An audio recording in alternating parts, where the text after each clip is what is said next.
ఈరోజు గౌతమ్ నిఖిల్ విషయంలో ఏం జరగబోతుంది, నాగార్జున సార్ ఏం అడగబోతున్నారు అనేది కనుక మనం చూసినట్టయితే, వీళ్ళిద్దరూ కలిసి పృథ్వీనిను ప్రేరణని సెలెక్ట్ చేశారు. అయితే అంతకు మునుపు రోజే పృథ్వీకి ప్రేరణకి ఛాన్స్ దొరికింది. ఓకే, అయితే ఏమైంది అప్పుడు నాగార్జున దీని గురించి ఖచ్చితంగా ప్రస్తావించడం జరుగుతుంది. ఎందుకనంటే తేజ ఆల్మోస్ట్ 3 రోజుల పాటు గౌతమ్ని సాగతీసి నువ్వెందుకు అలా చేసావు, నన్ను ఎందుకు సెలెక్ట్ చేయలేదు, వాళ్ళకి అవకాశం వచ్చింది నాకెందుకు రాలేదు అని చెప్పేసి చెప్పడం జరిగింది. ఫ్రాంక్లీ స్పీకింగ్ తేజకు అవకాశం రాలేదు. కానీ అక్కడ ఏం జరిగిందంటే ప్రేరణ అండ్ పృథ్వీ ఇద్దరు కూడా దాదాపుగా సెకండ్ లెవెల్ దగ్గర ఓడిపోయారు. అంటే ఒకవేళ విన్నర్ లేకపోతే నెక్స్ట్ స్థానం వాళ్ళదే. సో అక్కడ పృథ్వీ అంటే నిఖిల పృథ్వీ తేజ అన్నాడు, 2 నేమ్స్ అన్నాడు. నాకు ఫస్ట్ ఆప్షన్ ఇస్తే పృథ్వీ అని తీసుకుంటా అన్నాడు. ఈవెన్ పృథ్వీ స్ట్రాంగ్ కంటెండర్ అయినప్పటికీ కూడా నిఖిల్ ఆ నిర్ణయం తీసుకున్నాడు. బట్ గౌతమ్ విషయంలోకి వచ్చినట్టయితే గౌతమ్ ఏమన్నాడంటే, సార్ ప్రేరణ సెకండ్ లెవెల్ వరకు వచ్చింది, అంటే తను బాగా ఎఫర్ట్స్ పెట్టింది.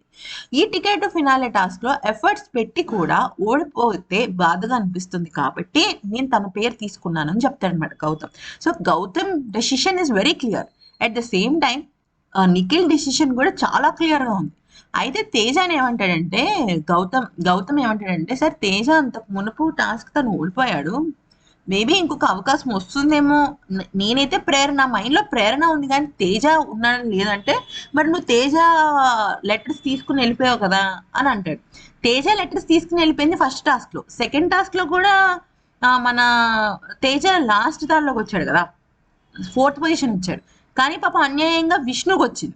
సో నిఖిల్ అదే చెప్తాడు, గౌతమ్ అదే చెప్తాడు. వాళ్ళ ఆన్సర్స్ క్లారిటీగా ఉండడంతో తేజ ఏమంటాడంటే, Nagarjuna it's purely their opinion Teja, వాళ్ళు ఎవరికి ఇవ్వాలనేది వాళ్ళకంటే, సార్ నాకు అదేం లేదు, నేను కూడా జస్ట్ క్యాజువల్గా అడిగాను అని అంటే, అప్పుడు నాగార్జున చెప్తాను అనమాట, నీకు ఇచ్చిన ఆపర్చునిటీలో నువ్వు పెద్దగా రాణించలేకపోయావు, వాళ్ళు రాణించారు కాబట్టి వాళ్ళకి ఇవ్వాలనుకున్నారు వీళ్ళిద్దరు, ఇట్స్ క్లియర్ అని చెప్పేసి చాలా ఇదిగా చెప్పడం జరుగుతుంది.